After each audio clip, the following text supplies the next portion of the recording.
Usai viral, Kepala TK Dharma Bakti, Pagar Dewa, Bengkulu, memberi penjelasan soal 11 siswanya yang dikucilkan dan tidak diajak perpisahan. Kepala TK Dharma Bakti, Dahlia mengatakan, pihak sekolah telah melakukan mediasi dengan wali murid terkait video viral yang beredar di media sosial. Dalam mediasi tersebut, pihak sekolah menyampaikan permohonan maaf atas adanya miskomunikasi yang terjadi.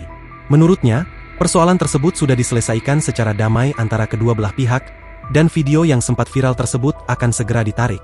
Tadi sudah ada mediasi dengan wali murid, kami pihak sekolah meminta maaf karena ada miskomunikasi. Jadi kami sudah mediasi, sudah damai, dan video itu nanti ditarik, jelas Dahlia. Ia menjelaskan kegiatan makan-makan yang terekam dalam video tersebut merupakan inisiatif dari wali murid, bukan dari pihak sekolah.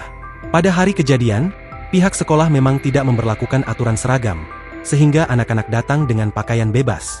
Dengan adanya klarifikasi ini, pihak sekolah berharap tidak ada lagi kesalahpahaman yang berkembang di masyarakat.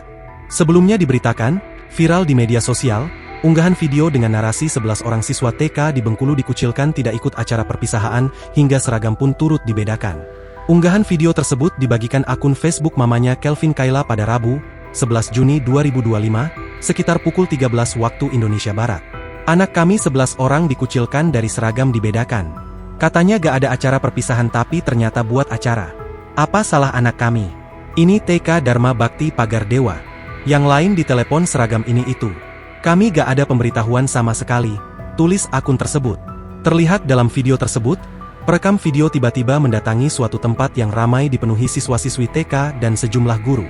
Perekam kemudian dengan nada tinggi marah di tengah keramaian tersebut. Perekam video diduga merupakan salah satu ibu dari 11 siswa TK yang tidak diikutkan dalam acara perpisahan tersebut.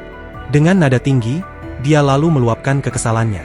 Wali siswa tersebut juga menegaskan bahwa mereka tidak memiliki tunggakan biaya di TK tersebut.